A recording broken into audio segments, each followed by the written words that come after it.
on m'a demandé de bien vouloir fournir une définition officielle de ce qu'est l'unité. Alors, à ma grande surprise, parce que ce qui est censé être un implicite depuis des milliards d'années, au moins, et bien en fait, il se trouve que jamais aucune réelle définition, une réelle lumière n'a été apportée jusqu'à aujourd'hui sur le fondement même de ce qu'implique l'unité, de ce qu'elle est, de ce qu'elle représente, etc. Donc, une nouvelle entrée dans le dictionnaire sémérite constitue le nouveau mot lié à l'unité dans ce sens, puisque le terme nama fait référence à la conséquence unificatrice de l'unité, entendue dans son sens, on va dire, mystagogique, mais sans pour autant être définie. Donc ce nouveau terme est Saltusirtin. Il est relativement complexe par rapport à son étymologie. Il est un des seuls qui contiennent le terme Aleph, qui en lui-même est relativement parlant, puisque la tradition dit que le point Aleph est le point où toutes les réalités de la création, de l'univers, des univers, se retrouvent focalisées en un seul point, duquel est susceptible d'émerger tel ou autre aspect de créer, mais où toutes les potentialités se trouvent. Donc c'est déjà quelque chose de particulièrement unifié. Donc, Saltusirtin. Je vais vous en lire la définition telle qu'elle est entrée dans l'Iraticon. Alors, terme mystagogique. L'unité, transcrit dans ce contexte avec un U majuscule, en tant que vertu fondamentale propre à l'équilibre évolutif de l'imbrication de l'ensemble des systèmes complexes alimentant et visant à l'infinie perfectibilité du grand tout, fédérant toutes les âmes investies dans la conscience de son importance autour de tout ce qui les unit entre elles, au mépris de ce qui les divise, acceptant d'y renoncer à titre personnel et collectif. Donc, acceptant de renoncer à ce qui les divise, évidemment. L'unité en tant que telle est représentative de l'axe fondamental de la dynamique de convergence projetant, dans l'idéal, néanmoins par tous les moyens, l'ensemble de toutes les consciences vers une notion de tout supérieur, à même de prévenir l'anarchie par sa force de cohésion, laquelle force consiste en un retour perpétuel à la source éternellement réactualisée du principe cosmo-universel de la vie, tel que exprimé par Anshali. Remarque, longue remarque. Cet axe, représenté par l'unité, associé à la puissance de sa force de convergence vers un centre absolu, mais à l'aboutissement sans fin, est manifesté par la conscience elle-même qui y prend part en tant que l'expression de sa plus haute vertu et en tant qu'émanation aussi de l'absolu, lui-même alimenté par le Gol. Cela consiste en le fait de se placer sur une échelle sans cesse supérieure à celle de ses propres possibilités d'expression, de ses propres réalités, dans le but de concentrer ses efforts incessants vers l'alimentation de la cause commune à l'ensemble de ce tout supérieur, au détriment de la cause de sa propre personnalité, voire même de son individualité, comme des aspirations égotiques en émanant, et de la compréhension limitante qu'ils induisent en la conscience qui s'y laisse prendre.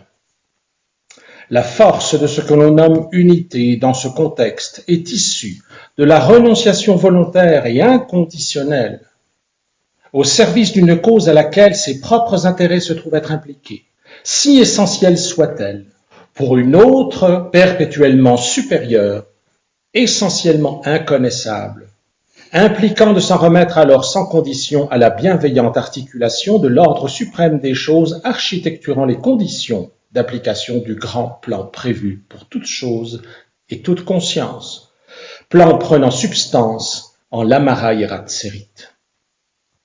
La conscience, servant la cause de l'unité au mépris de tout autre, et à cette seule condition à même de se prétendre être en unité, alors fondu dans les flux même des mouvements harmonieux de la perfection transcendante, ne fonde exclusivement sa pensée comme le reste de ses possibilités d'expression que sur l'objectif de l'oubli de soi-même visant à n'être que le gant sur la main de l'absolu, jusqu'à ce que ce gant fusionne en la main et se confonde avec elle. Être dans l'unité, c'est faire l'offrande de sa propre individualité, à laquelle on renonce alors corps et âme et sans condition, afin de devenir la pure manifestation même d'une force de cohérence transcendant toutes les limitations du connaissable pour entrer dans le service de l'improbable auquel préside la conscience suprême, laquelle seule donne un sens à toutes les autres. En favorisant le seul et unique intérêt du tout auquel personne n'échappe et que chacun sert par l'oubli de soi qui ne représente qu'un cas particulier parmi les autres, ou que l'on dessert par l'attention accordée à soi-même plutôt qu'aux valeurs orthodoxes servant la cause seule et commune à toutes les consciences ralliées au fondement des forces d'évolution, la conscience alors seulement dite en unité est enfin en mesure de ne plus desservir ces mêmes forces et les lois d'évolution qui en découlent, sans plus recréer non plus en soi la conscience de l'anti-Dieu, car qui sert la division, en privilégiant ses pensées au service de soi-même, redevient le père ou la mère de l'ignominie cosmo-universelle. Quel que soit le plan de conscience sur lequel la conscience se trouve, cultiver l'unité, c'est cultiver le dénominateur commun à toute forme d'évolution, en abandonnant aux aléas apparents du plan prévu pour elle tout ce qui serait autrement susceptible de la ramener à une identité particulière plutôt qu'une autre, en l'éloignant d'autant du tout. Quant aux particularités propres à chaque conscience, parmi celles qui lui sont propres doivent être choisies par elle celles qui représentent une adéquation miscible avec celle d'autrui, au détriment de celles qui défavorisent cette adéquation, dans un souci de la plus vaste complémentarisation possible de soi-même avec chaque élément du tout, quitte à sacrifier de soi pour la valeur de l'unité. Être en unité, c'est faire le choix de ne jamais sacrifier, si nécessaire, que le transitoire à l'essentiel, comme refuser de décider qu'autrui n'est pas en unité, justifiant par cet argument de ne pouvoir l'être soi-même. Car il est toujours possible de cultiver son unité avec l'absolu en l'autre, si c'est impossible avec ses modes d'expression. Ceux qui sont en unité ne sont plus rien ni personne. Ils sont l'unité elle-même et leur présence est en elle-même unificatrice, aplanissant les dissensions et exacerbant le champ des complémentarités respectives de tous. Ils sont davantage autrui qu'eux-mêmes, car autrui est plus vaste et plus proche du tout que seul isolément. Ils noient le particularisme de leur vision identitaire d'eux-mêmes dans l'océan du tout. Quiconque nourrit l'unité par le chant de son âme, obligatoirement y inclut ceux qui y sont réfractaires ou même qui la rejettent. Nul clivage ne peut exister ni en ni hors de l'unité, ni rejet, ni exclusion, ni dédain, seulement l'acceptation et la transmutation. Rien ne doit subsister en dehors de l'unité. Tel est le devoir de contribution le plus sacré de toutes les consciences du créé et de l'incréé, jusqu'au-delà de l'éternité des temps.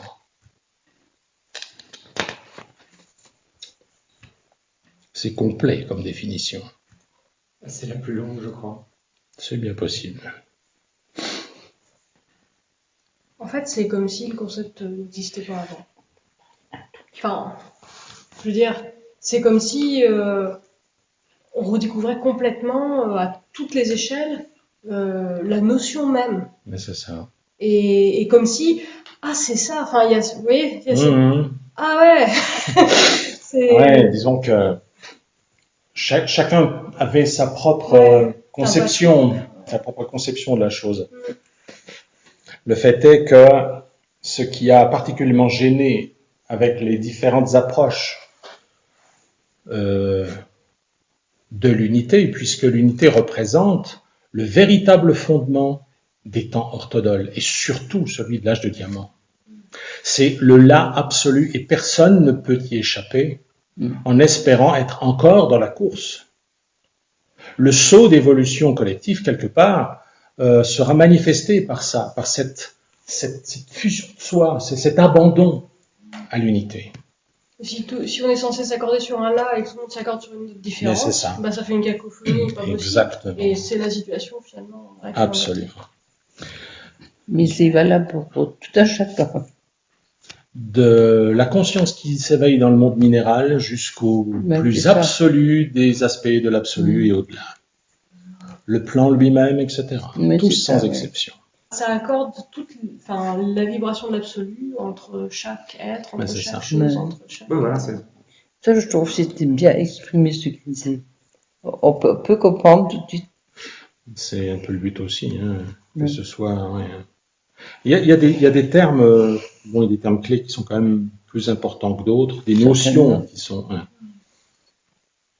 La première définition standard, elle est de base, vertu fondamentale propre à l'équilibre évolutif de l'imbrication de l'ensemble des systèmes complexes.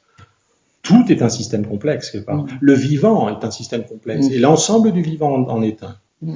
Donc, il faut que tout ça soit en unité pour que ça fonctionne. Et visant à l'infinie perfectibilité du grand tout, parce qu'il ne s'agit pas d'être en unité, il faut faire avancer ça en unité.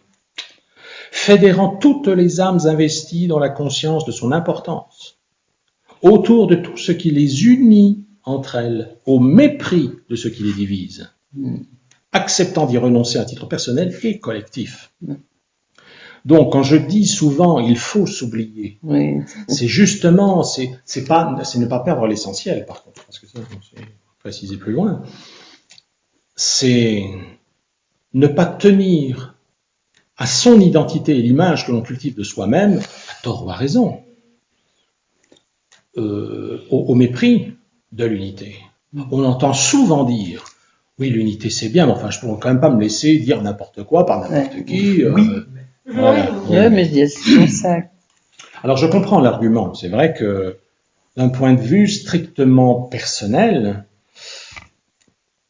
quand quelqu'un vient avec arrogance, admettons, vous apprendre ce que vous savez vous-même mieux que lui, parce que vous le lui avez appris, à la limite, je comprends qu'il y ait des situations, au niveau personnalité, qui créent des frottements, un réactif.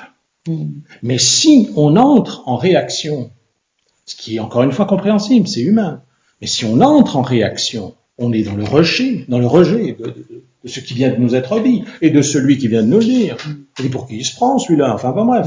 Tout le panel d'expressions propres au choc, à l'entrechoc des personnalités. Mais l'initié sait, il le sait, qu'il n'est pas que ça. Il est de son devoir absolu de se placer au-delà de l'arène. C'est dans le code. Rester en dehors, plutôt qu'entrer dans l'arène, même mieux armé. L'unité en tant que telle représente l'axe fondamental de la dynamique de convergence, projetant dans l'idéal néanmoins par tous les moyens. Donc dans l'idéal, pas forcément que ce sera parfait. Donc pas obligation de résultat, mais de moyens. L'ensemble de toutes les consciences, drainer tout le monde quelque part. Et visant à... non, c'est pas ça, c'est un autre paragraphe. Vers une notion de tout supérieur à même de prévenir l'anarchie par sa force de cohésion. Parce que là où il n'y a pas unité, il y a anarchie. Ce n'est pas le hiérodarque, ce n'est pas le couple sacré qui commande, qui impose, qui dicte sa volonté. Ce n'est pas un dictateur. Mais par contre, ce qui dicte ses impératifs, c'est l'unité et ses valeurs. Et toutes les conséquences qui sont là. Le hiérodarque est là pour vérifier que les choses fonctionnent bien. On dit, on entend souvent les gens dire oh, je n'ai pas envie de sortir d'une oppression, celle de l'ennemi, disons, pour entrer dans une autre. Hein? Bon, Mais il ne s'agit absolument pas de ça, ni de près, ni de loin. Mais il y a des balises en dehors desquelles on ne peut sortir sous risque d'alimenter soi-même le chaos duquel on est sorti. Tout simplement parce que ça fait plaisir, ça me fait du bien, c'est agréable. Donc, il faut avoir une pensée de ruche, quelque part. C'est dans la nature des abeilles d'avoir cette pensée collective. Les fourmis aussi, enfin tous les animaux de ce genre. C'est leur nature, ça leur est aisé. Ils ne sont pas individualisés, ils sont vraiment dans un collectif. Mais c'est une image dont on peut s'inspirer. Parce que l'abeille n'hésitera pas à se sacrifier, elle a la valeur de la vie. Elle sait ce que vaut la vie. Et pourtant, elle se sacrifiera pour la cause. Et pas chacun pour soi, et puis Dieu pour tous. Hein. Dieu pour tous, c'est-à-dire, il se débrouille tout seul. La force de cohésion, laquelle force consiste en un retour perpétuel à la source, éternellement réactualisée elle-même. C'est pas une source qui stagne, sinon c'est pas une source, c'est un marais. La source éternellement réactualisée du principe cosmo-universel de la vie, tel qu'exprimé par Anshali, à savoir la vie, avec un V majuscule. La vie, cet axe, représenté par l'unité associée à la puissance de sa force de convergence, cette notion de convergence est nouvelle. Avant, c'était l'unité. L'unité était considérée comme un résultat. Et on essayait d'être en unité, à condition que les autres soient d'accord avec moi. Là, je suis en unité, il n'y a pas de problème. Voilà. Alors que la convergence est un mouvement. C'est une dynamique de convergence. C'est pas difficile à concevoir. Et ça, c'est important. Ça supplée à ce résultat perpétuellement évoluant lui-même qu'est l'unité. Parce qu'on peut toujours l'être davantage. Projetant dans l'idéal néanmoins par tous les moyens, l'ensemble de toutes les consciences, etc. Cet axe représenté par l'unité, associé à la puissance, la force de convergence, vers un centre absolu, mais à l'aboutissement sans fin. C'est-à-dire que ce n'est pas le parcours vers ce centre qui est sans fin. C'est l'atteinte du but qui est sans fin.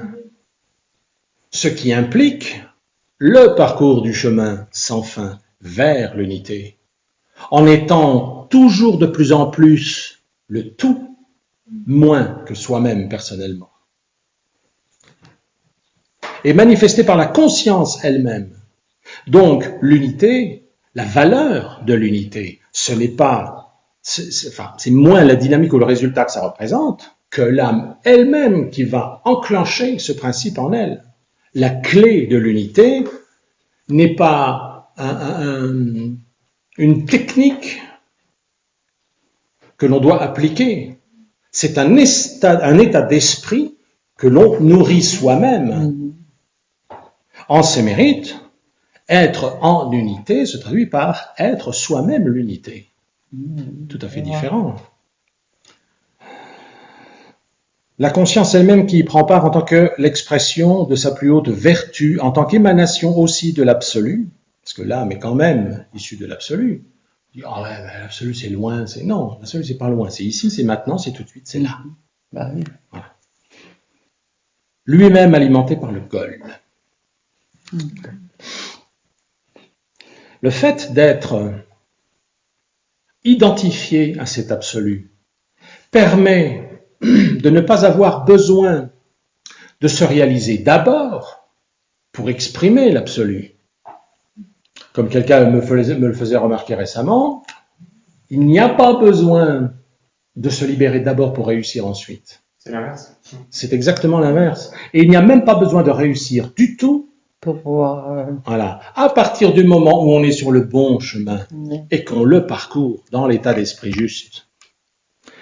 Cela consiste en le fait de se placer sur une échelle sans cesse supérieure à ses propres possibilités d'expression. Donc, chacun est plus ou moins à peu près conscient de ce dont il est capable, Et il revient au devoir de chacun, quelque part, de se surestimer, pas de manière égotique, mais d'une manière idéalisée, en se disant, ceci est la prochaine étape de moi-même.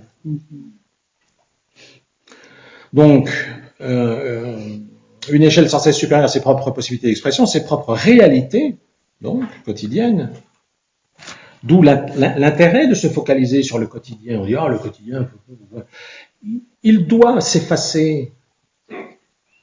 Elle doit s'effacer la frontière entre le sacré et le profane, justement pour permettre à l'un et à l'autre de s'interpénétrer et de faire l'unité. D'en être le creuset.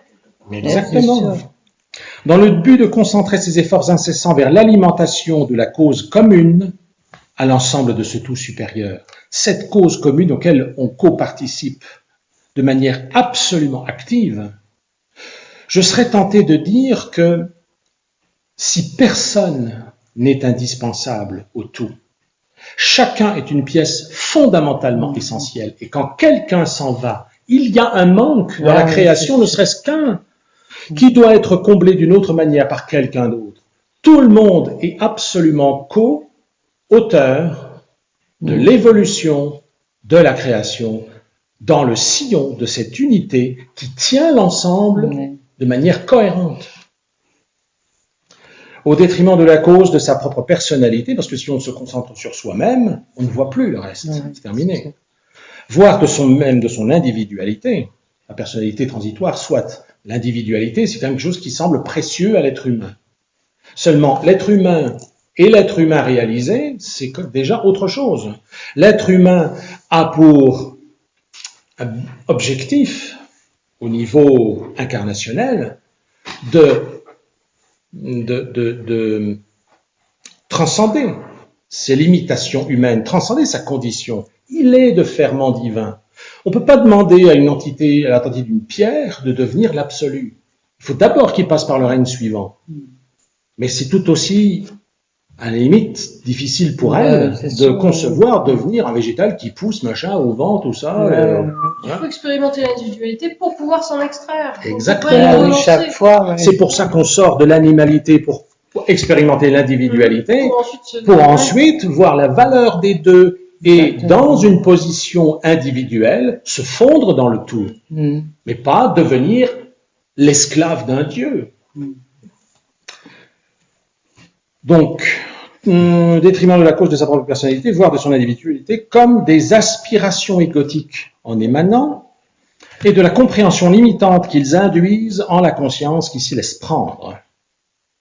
Alors, qui s'y laisse prendre, là, on parle bien d'une âme ayant déjà pas mal bourlingué sur le chemin de l'humanité, pas celle qui vient de débarquer, forcément, elle a encore tant d'expérience à faire. Mais une fois qu'une âme a à peu près expérimenté tous les chemins, à peu près, on ne peut pas avoir tout fait, mais disons, les grands segments ont été faits. Parfois, on y revient plus tard, puisque bon, le temps des incarnations, le temps avance, l'évolution de la civilisation avance, etc. Si on était prêtre au XIIe siècle, et que là, on est évêque au XXIe, c'est pas complètement tout à fait pareil non plus. Bon. Donc, on peut réexpérimenter les choses, mais il arrive un moment où l'âme se fatigue de toujours réexpérimenter et a l'impression de tourner éternellement en rond. Il a l'impression d'avoir tout connu. Dans une incarnation, on ne peut pas avoir tout fait, mais on a déjà ce sentiment que, allez, essayer de connaître quelque chose là, ça j'ai jamais vécu dans ma vie, là il y a déjà cette lassitude parce on en fait très vite le tour. Oui, c'est ça, et on sait déjà plus ou moins à quoi s'attendre. Ouais. C'est de l'acquis dans l'âme. Et à force de tourner en rond, on s'épuise. Il faut passer à autre chose. Et c'est là que la pulsion d'évolution, de sortie de ça, et l'appel de l'absolu en soi se fait entendre. La force de ce que l'on nomme unité dans ce contexte est issue de la renonciation volontaire et sans condition au service d'une cause à laquelle ses propres intérêts se trouvent impliqués. Parce que, prenons le cas, alors, si essentielle soit-elle, je précise. Prenons le cas de l'initié qui se dit « je sers la mission ». Il s'investit personnellement, donc personnellement, avec la personnalité. Il s'investit personnellement dans la mission. Et on va considérer, si c'est un peu pensée partisane, mais enfin, que c'est important, voire essentiel. Il faut savoir renoncer à ça pour l'unité. Parce que sinon, qu'est-ce qui se passe? L'âme qui sert la mission selon son entendement personnel va servir l'idée qu'elle se fait de la mission au détriment de la mission bien souvent. Et on se retrouve avec un boulet qui est particulièrement enthousiaste en ce qu'il fait, mais qui va complètement à côté. Pour une autre cause, donc, perpétuellement supérieure et essentiellement inconnaissable. Aller vers l'unité, c'est abandonner le connu au profit de l'inconnu. C'est l'inattendu, on ne sait pas où on va.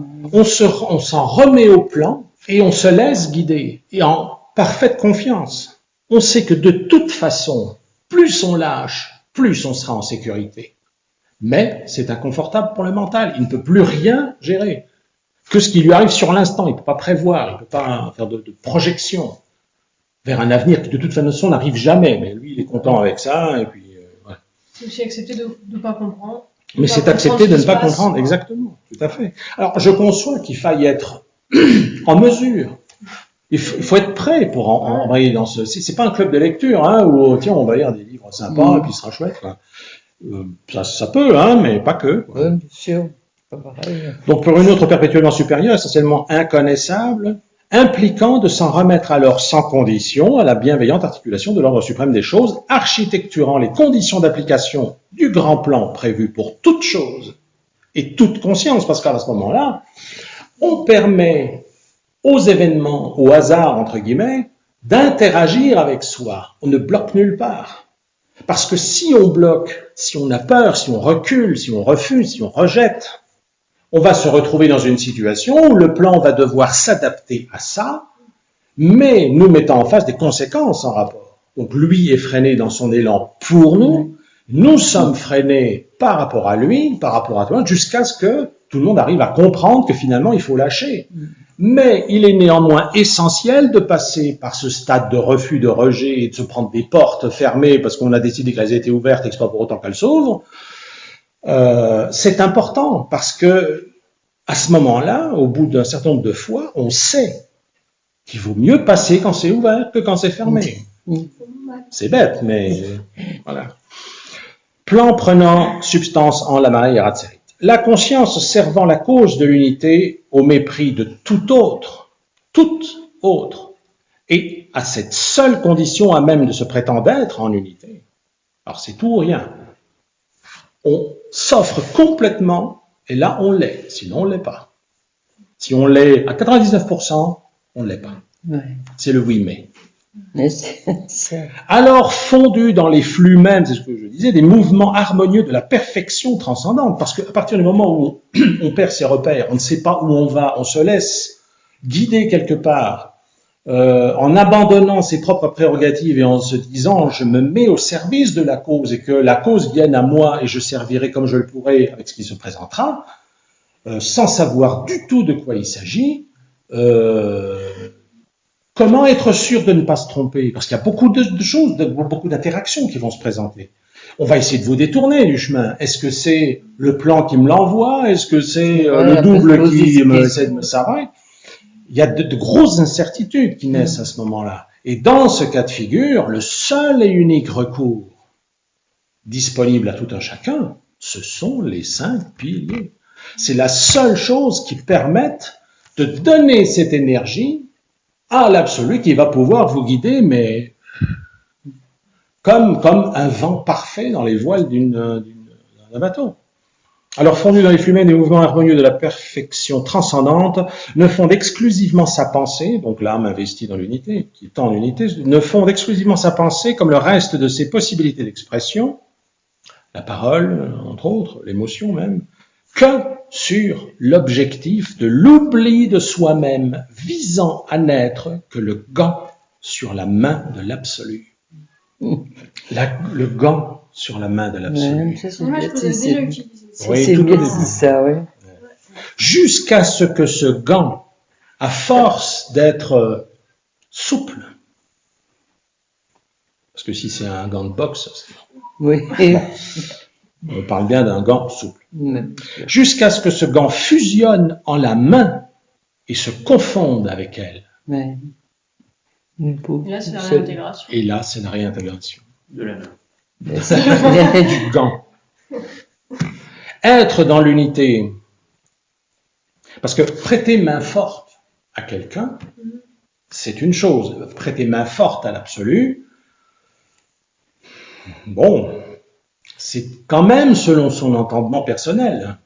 Moi, je sais faire ça, j'ai compris ça, donc Alors, je c'est peut-être vais pas aider. du tout ce dont l'absolu a besoin. Exactement. Voilà. Alors que, au lieu de prêter main forte, devenir la main de l'absolu. Être dans l'unité, c'est faire l'offrande de sa propre individualité à laquelle on renonce, parce que si on l'offre, on l'a plus à Voilà. soi. Alors qu'elle ne vous est pas, vous n'en êtes pas départi, elle est à vous. Vous vous exprimez au travers. C'est conceptuel, mais c'est profondément sincère. On renonce alors corps et âme, et sans condition, donc à sa personnalité, afin de devenir la pure manifestation même d'une force de cohérence transcendant toutes les limitations du connaissable, pour entrer dans le service de l'improbable, auquel préside la conscience suprême, laquelle seule donne un sens à toutes les autres consciences. Il n'y a plus de marge, il y a le sens qui est donné et le sens qui est emprunté. Et tout ça dans une même ligne. En favorisant le seul et unique intérêt du tout, auquel personne n'échappe, parce que même celui qui veut rien savoir, il en fait forcément partie, il est là. Et que chacun sert par l'oubli de soi, le soi en question n'étant qu'un cas particulier parmi les autres, ni plus ni moins. C'est pas parce que c'est soi, l'autre aussi c'est soi. Pourtant vous ne le connaissez pas, il passe dans la rue. Pour vous, ça n'a aucune importance. Oui. Pourtant, pour lui, il a toute l'importance du monde. Et que l'on dessert par l'attention accordée à soi-même plutôt qu'aux valeurs orthodoles, servant la seule cause commune à toutes les consciences, la seule qui soit commune à toutes les consciences ralliées au fondement des forces d'évolution, la conscience alors seulement dite en unité est enfin en mesure de ne plus desservir ces mêmes forces et les lois d'évolution qui en découlent, sans plus recréer non plus en soi la conscience de l'anti-Dieu, parce que s'il y a clivage, s'il y a division, il y a obligatoirement l'anti-Dieu qui est là. Le double se charge de prendre ça en relais. Car ce qui sert la division en privilégiant ses pensées au service de soi-même redevient le père ou la mère de l'ignominie cosmo-universelle. Voilà pourquoi on ne peut pas laisser une humanité se gérer elle-même sans aucune forme de balise, sans aucune forme d'autorité. C'est pas pour l'écraser, c'est pas pour la fouetter pour qu'elle avance. Encore que elle est toujours vécue sous ce régime-là et que ça n'a pas spécialement dérangé jusqu'à présent. Mais si on lui fait remarquer que après la libération de ce joug, il y aura peut-être une autorité supérieure et bienveillante pour la mener vers le meilleur de son avenir possible. Ah non, ni Dieu ni maître. Hein. Ah. Alors qu'est-ce qui va se passer? Il y en a au moins un dans la troupe, obligatoirement, puisque tous sont des degrés d'évolution différents, qui va penser à lui-même davantage qu'aux autres. Et ça recommence. Mais oui, il ne faut pas beaucoup. Et l'anarchie. Et Faut Et que voilà. ça repart. Tout à fait.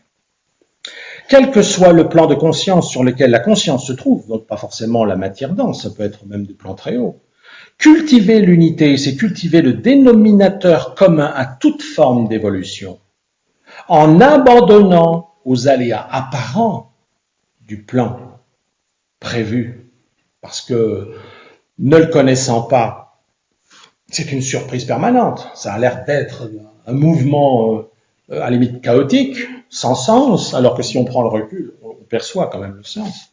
Il y a moyen, il faut méditer dessus, bon, il y a moyen. tout ce qui serait autrement susceptible de la ramener à une identité particulière plutôt qu'une autre, en l'éloignant d'autant du tout, soit-elle la sienne propre.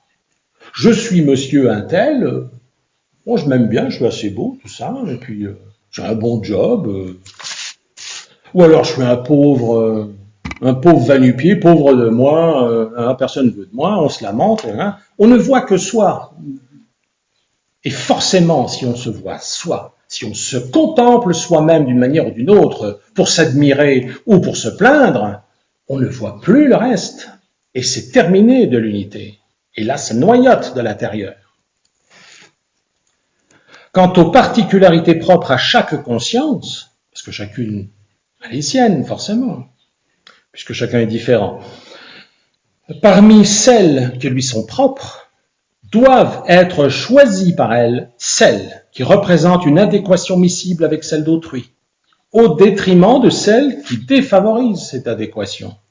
Il faut faire le tri. Il faut faire le tri, exactement, dans un souci de la plus vaste complémentarisation possible de soi-même avec chaque élément du tout, quitte à sacrifier de soi pour la valeur de l'unité, ce que bien peu de gens sont capables de faire. Parce que c'est faire le tri en soi et on n'a pas envie de se départir de quelque chose qu'on trouve intéressant, exactement. Qu'on considère à tort ou à raison comme une qualité. Tout à fait. Il y a des gens qui ont même du mal à se départir de leur maladie parce qu'ils s'identifient à ça, ça leur donne un sens à l'existence, ça les entoure de gens. Par exemple. Bon, ne mettons pas tout le monde dans le même panier, mais disons que, en tout cas, les cancéreux, parce que le cancer, effectivement, entre autres maladies auto-immunes, est une maladie typiquement karmique, les âmes qui vivent ça parce qu'elles se sont fait coincer, ça arrive, hein, c'est pas forcément de l'autodestruction volontaire, s'en sortent toujours, il n'y a jamais d'exception. Et si on donne un remède miracle à quiconque est atteint du cancer, mais dans un état d'esprit, parce que son état d'esprit est autodestructeur, sans même savoir de quoi il en retourne, il vous le rejettera avec violence. Parce quelque chose en lui sait ce qu'il veut vraiment, et c'est la mort. Les autres survivent. J'en ai connu beaucoup des gens qui se sont chopés des cancers, notamment par stress oxydatif, et dans un moment de tension extrême qu'on a du mal à gérer, qui est extrêmement pénible, le corps encaisse et ensuite évacue par ce moyen-là qu'il n'arrive plus à gérer ensuite. Et ça déclenche quelque chose qui est problématique. Et il suffit que la personne se calme, prenne toujours ce recul qui est fondamental en toutes circonstances, et se disent, eh ben, on va gérer ça du mieux possible, etc. Enfin, et même sans aller jusque-là, le truc disparaît. Il disparaît. J'en ai connu. Alors, ça, miraculé, bon, la science n'aime pas trop. Être en unité, c'est faire le choix de ne jamais sacrifier, si nécessaire, que le transitoire à l'essentiel, et pas le contraire. Toujours prêt à sacrifier l'essentiel pour le petit confort personnel. Comme refuser de décider qu'autrui n'est pas en unité, justifiant cet argument pour pouvoir ne pas l'être soi-même. Ah bon, je ne peux pas être en unité avec lui, là, regarde-le. Là. Eh ben si. Car il est toujours possible de cultiver son unité avec l'absolu en l'autre si c'est impossible avec ses modes d'expression. Mais là, dans ce cas-là, il faut monter. Il faut prendre le recul toujours. Il y avait cet exercice consistant à se placer à une distance équivalente à légèrement supérieure à la hauteur du corps au-dessus de la tête. C'est la place prise par les sphères, et au-dessus se place le lieu de projection de l'absolu en soi, ou le en, entre guillemets, est un peu abusif, ça fait partie de l'être en général dans son incarnation. Ça, c'est la place de l'absolu. En se visualisant à cette place, on ne peut que fusionner avec la place qu'il occupe par rapport à notre incarnation. Et ça ronge la barrière qui sépare la conscience mentale objective et la conscience de l'absolu en soi-même. Ceux qui sont en unité ne sont plus rien ni personne, obligatoirement, puisqu'ils sont le tout. Ils ne peuvent pas être tout mais plus un en particulier qu'autre chose. Ou alors, plus ils sont particularisés et moins ils sont unifiés. Ils sont l'unité elle-même et leur présence est en elle-même unificatrice, aplanissant les dissensions qui se calment automatiquement parce qu'il y a absorption et transmutation, et exerçant le champ des exacerbant le champ des complémentarités respectives de tous. Ils sont davantage autrui qu'eux-mêmes, car autrui est plus vaste et plus proche du tout que seul isolément. Ça tombe sous le sens. Ils noient le particularisme de leur vision identitaire d'eux-mêmes dans l'océan du tout. Pour faire une molécule, il faut 2 atomes. Ces 2 atomes s'accrochent d'une manière et pas d'une autre, toujours la même. Ils savent par où s'unifier. On peut toujours faire le choix d'essayer de s'unifier par là où ça marche pas. Ah c'est bête, ça marche pas, c'est con, l'unité ça marche pas. Non. Et c'est là, et c'est là qu'il faut faire le choix. Le choix au-delà de sa propre limitation personnelle, de dire ça, de moi, je mets de côté. Je ne l'enterre pas, ça ne disparaît pas. Mais c'est accessoire. Je fais le choix de me rendre, on va dire, compatible avec l'énergie de l'autre. On sait que certaines personnalités sont naturellement antagonistes. C'est ce qui crée une antipathie immédiate et irréductible. Des gens qui ne peuvent pas se piffrer, ils ne savent pas pourquoi, mais c'est comme ça. Eh bien, si, on n'est pas obligé de se fréquenter non plus, de se serrer dans les bras tout le temps, mais cultiver cette pensée unificatrice avec l'autre rompt l'énergie de zizanie quelque part. Elle passe au-dessus. L'accroche se fait par-dessus. Et le reste est transcendé dès que ça retombe. Je dis souvent que les êtres humains devraient s'aimer comme les gens qui élèvent les serpents les aiment. Un serpent, c'est extrêmement dangereux. Il viendrait à l'idée de personne d'aller dormir dans le vivarium. Ça c'est clair et net. Pourtant, il dépense de l'argent, du temps, de l'amour pour ces animaux. Ils sont choyés à l'année. Mais ils ne leur tournent pas le dos pour eux. Mais ils leur tournent pas le dos, bien entendu. Ah ouais, ça c'est une crapule. Ben oui, il a le droit, t'en étais une il y a longtemps. Bon, si. Et là aussi, le fait qu'on voit en l'autre, c'est parce qu'il y a le rappel de ce qu'on a été soi-même. Il faut garder ça présent à l'esprit. Et quand, tout par hasard, le gars qui élève des serpents se fait mordre, ça peut arriver, tout par hasard, un moment d'inattention, qu'est-ce qu'il va faire? Il va se venger, il va ourdir une vengeance, il s'en prend à lui-même, il se soigne. Et il continuera à soigner son serpent. Il ne lui en tiendra pas à rigueur. Mais le voisin, ah non, attention. Non, il faut être cohérent, en l'occurrence. Et l'unité est vraiment le fondement de la cohérence. Parce que tout tient ensemble. Et si chacun existe, c'est parce qu'il a à découvrir en quoi il est compatible avec tout le reste. Quiconque nourrit l'unité par le chant de son âme, parce que c'est comme ça que ça se passe, obligatoirement y inclut ceux qui sont réfractaires ou même la rejettent. On vient d'en parler. Nul clivage ne peut exister ni en ni hors de l'unité, ni rejet, ni exclusion, ni dédain, seulement l'acceptation, même l'inacceptable. L'absolu a dû bouffer l'anti-Dieu pour s'en débarrasser, et c'est lourd à digérer, mais il l'a fait quand même. Seulement l'acceptation et, obligatoirement la transmutation. Rien ne doit subsister en dehors de l'unité. Tel est le devoir de contribution le plus sacré de toutes les consciences du créé et de l'incréé jusqu'au-delà de l'éternité des temps. Alors on pourra dire, c'est bien beau tout ça, c'est sûrement vrai, ça on le sent, qu'il y a un truc, mais franchement, c'est pas pour moi, quoi. Je veux dire, moi quand je vois Marcel, il faut que je lui tape dessus, quoi. C'est pas possible.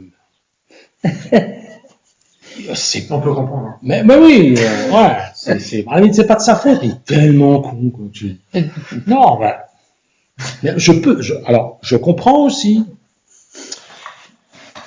Mais là, on parle de l'être humain évolué, pas de l'être humain au rang bestial, bien sûr. qui se laisse. À la limite, c'est une étape aussi. C'est pas, je pointe pas le doigt. C'est une étape sur le chemin de l'évolution, puisque l'être humain part de l'animalité pour arriver à l'absolu. Ça représente une certaine distance tout de même. Donc peu importe.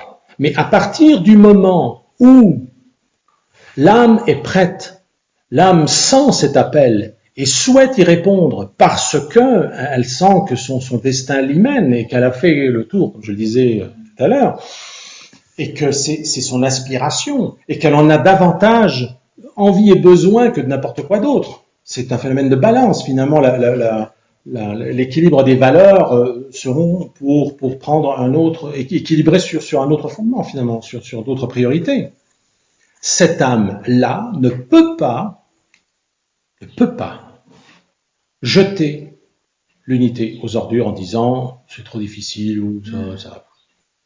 Alors, réussir parfaitement, parce que celui qui réussit ce programme, automatiquement se réintègre. Automatiquement. Au moins se libère. Et la réintégration est très proche derrière. Mais il y a toujours cette impression d'éloignement, d'inaccessibilité énorme. Alors que, senti, hein. Mais bien sûr, oui.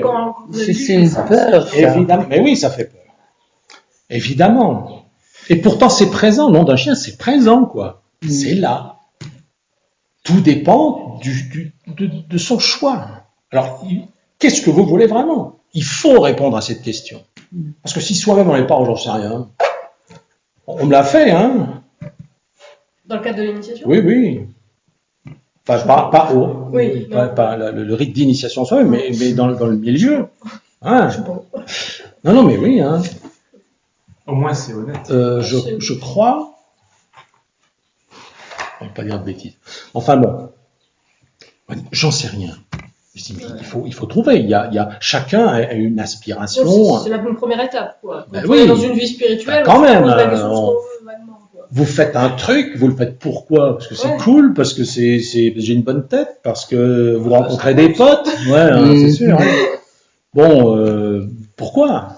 Pour aller au paradis? Enfin, je sais pas. Il y a ben, oui, j'en sais rien. Mais alors, son était là. Alors je lui ai dit, ben écoutez, revenez d'où vous venez et cherchez et trouvez. Quand vous aurez trouvé, vous reviendrez me voir. Je peux rien faire pour vous en attendant. Et c'est ça. Il faut que celui qui sent l'appel, il faut qu'il soit conscient, et pourtant ça je le dis très tôt, hein, que quelque chose de lui-même va devoir être perdu au profit d'une autre. C'est le principe même de la transmutation. Merci. Effectivement, c'est le principe même de la transmutation. On perd le produit de base, ouais. pour avoir le produit. Ah oui. Mais il y a des gens qui sentent le truc, et ah ouais, je veux, mais à condition qu'il n'y a rien qui change. Alors je veux bien que le monde change, mais moi je veux pas. Beaucoup, hein. Moi, je dis merci. Pourquoi? Parce que je crois que j'ai dû faire cet effort très net de renoncer à tout. Ah ben oui, oui. Et c'est pas toujours facile. Ah ben non, c'est pas facile. Mais il faut accepter. Et puis, à un moment donné, tu as même l'impression, ça n'a jamais vraiment été. Mais oui, on se fait une montagne, on dit oh là là là là. Puis une fois que c'est fait, je dis oh finalement c'est Oui, pas grave, oui. quoi. On lâche quelque chose qui sert à rien pour trouver quelque chose qui est très utile. C'est un échange. Mais exactement. profitable. Mais oui, tout à fait. Alors encore une fois, il faut savoir ce qu'on veut. Les gens qui ne sont pas prêts, qui croient être prêts, ou qui ont la forte aspiration, mais qui ne sont pas encore prêts à passer le pas, mais qu'ils ne le passent pas. C'est pas un souci. On va pas leur tirer dessus à vue. Hein. C'est pas un problème. Non, mais alors il y a l'orgueil qui s'y met. Ah bah je vais quand même pas démériter. Alors je pousse. Et là, on retombe sur les tensions. Et voilà. Ce dont parlait les Tuches récemment. Exactement. Ça crée des tensions et on lâche. Obligatoirement, ça lâche. Et ensuite, il faut quand même trouver une raison au fait qu'on se retrouve là. Ce qu'on a essayé d'éviter au maximum, on est plongé dedans. Alors, il faut accuser l'instructeur spirituel, obligatoirement. Il a le dos large, hein, il est là pour ça. Il faut bien un bouc Oui, je émissaire. vois. Comment? Il faut bien un bouc émissaire. Oui, il faut bien avoir exactement. Ouais. Il le fait tellement bien. Alors que, bah, bien sûr, oui. Alors que, il suffit d'être honnête avec soi-même et dire, j'ai présumé de mes forces.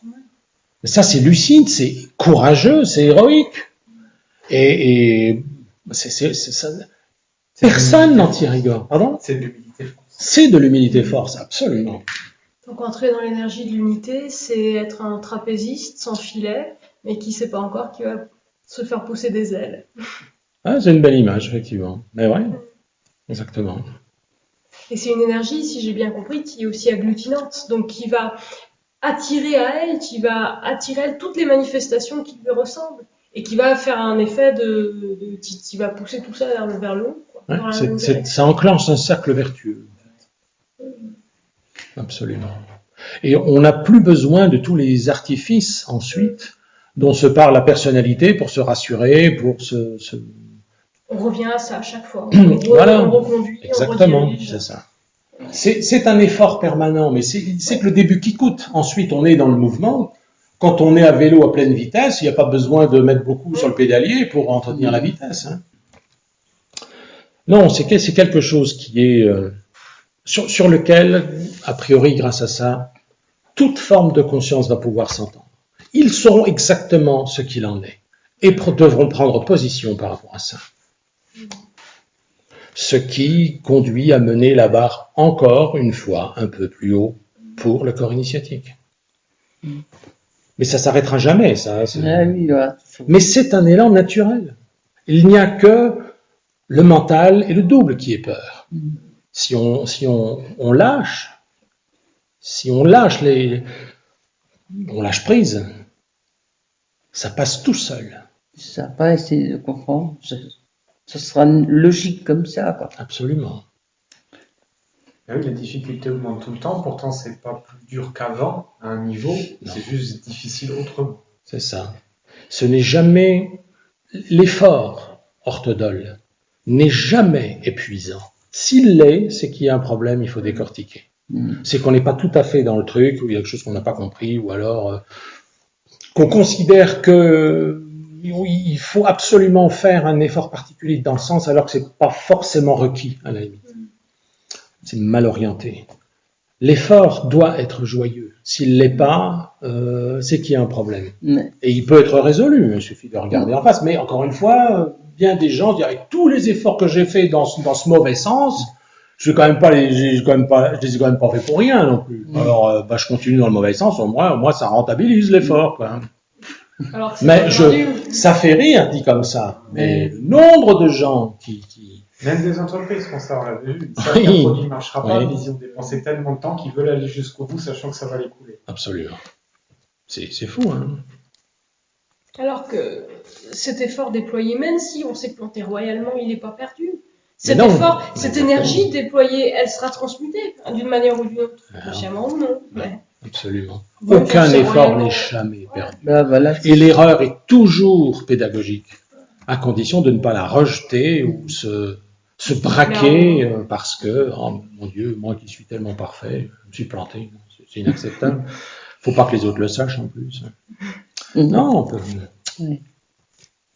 Quel exemple de force quelqu'un de fort peut montrer à ceux qui l'entourent en reconnaissant son erreur.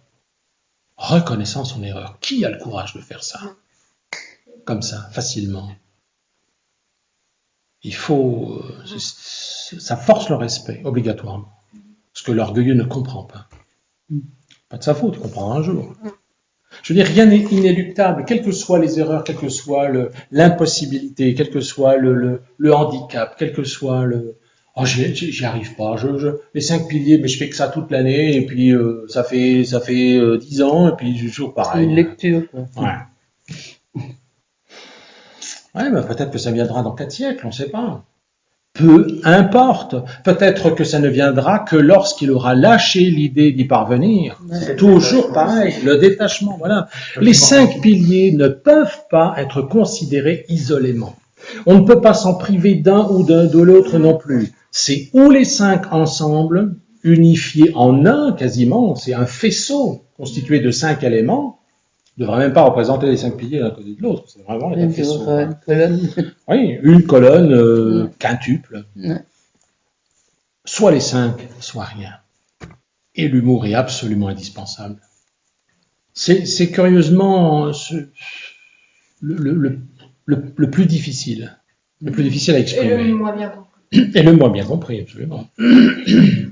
Mais là aussi, c'est vrai qu'on peut avoir un problème avec un pilier plutôt qu'un autre. Mais effectivement, dans ce cas-là, il est toujours moyen de l'approcher grâce aux 5 piliers. Voilà. Ça se boucle, exactement. Il y a toujours une solution. À partir on a essayé de me coincer sur des arguments, toujours des arguments différents, on a toujours essayé de me coincer sur un point sur un autre. Et pourtant, tout est tellement logique et s'imbrique à la perfection que rien n'est inéluctable. Jamais. Et de manière extrêmement simple. Il y a quelques années, sur Internet, il y en avait un qui était toujours là, il faisait 2 pages de compliments, c'était quasiment larvaire, tellement c'était... Et le dernier paragraphe de 5 lignes, c'était quasiment ça sert à rien ce que tu fais, t'es une merde, machin. Non mais je te respecte, hein, c'est extraordinaire. Hein. Ouais. En fait, c'est pas facile à gérer parce que le gars était complètement. Bon, je manquais pas d'arguments à lui opposer, donc, mais il revenait toujours à la charge. Et finalement, il m'a dit, tout ce que tu dis, c'est bien beau, hein, c'est super beau, hein, mais c'est trop compliqué. Mais... J'ai dit, je peux comprendre, éventuellement, pourquoi pas. Mais alors là, je vais vous donner la chose la plus simple au monde. La dernière voie de réalisation apparue. Ce sont les 5 piliers de la perfection. Je les ai énumérés, ça. La perfection est une dynamique. Où que vous en soyez, de quoi que vous soyez capable, si vous faites ça selon ces 5 principes, et si vous n'y arrivez pas, vous faites semblant en y croyant, comme un gamin, vous déployez cette énergie et vous avancez. C'est compréhensible par un enfant de 6 ans, peut-être moins maintenant parce qu'ils sont plus malins que nous. Et c'est aucun terme compliqué, aucun concept compliqué, c'est extrêmement simple. Faites ça. Il ne m'a plus jamais écrit. Ça l'a fait taire. Peut-être qu'il a trouvé sa voie, on ne sait pas, l'histoire ne le raconte pas.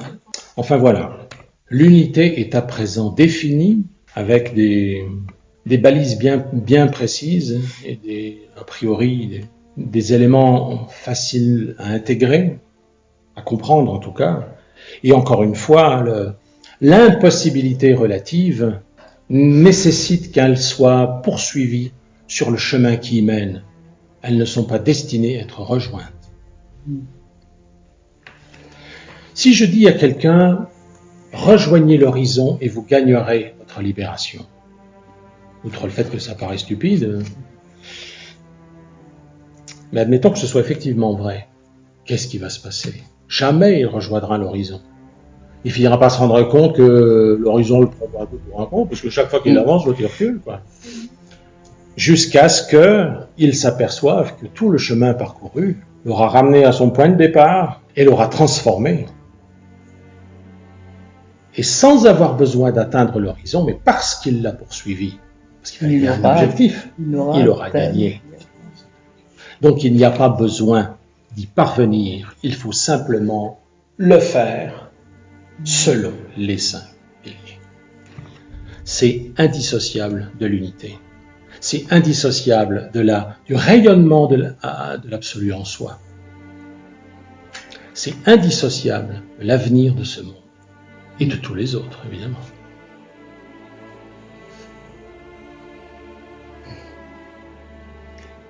Merci beaucoup, parce que ça explique beaucoup de choses intéressantes.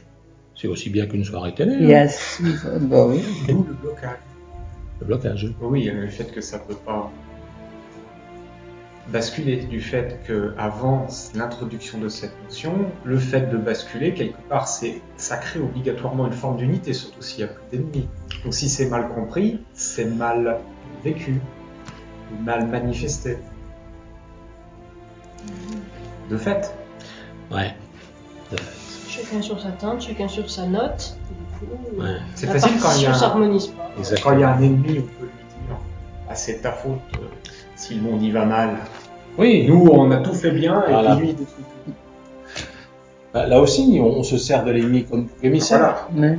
À juste Ça- titre. Ça arrange bien. Mais ça arrange bien. Voilà. L'ennemi a toujours dit je suis indispensable à l'équilibre des mondes. Mais Ouais, bah, oui, tant que l'unité n'était pas comprise, effectivement, maintenant on n'en a plus besoin. Et cette crainte superstitieuse, quelque part, qui plane dans des sphères éthérées au sein de la conscience de l'absolu, on va dire ça comme ça, et qui craint de ne plus avoir de but. Si l'ennemi multimillénaire disparaît, qu'est-ce qu'on va faire? À quoi on va se servir? ah ouais. Contre quoi on va lutter? Ce sont des questions. Oh, il y a des choses qui planent dans ce genre. Ah ouais. C'est une petite toile de fond. D'accord. Et bien maintenant, la réponse est là. Ouais. Suivre la voie de l'unité.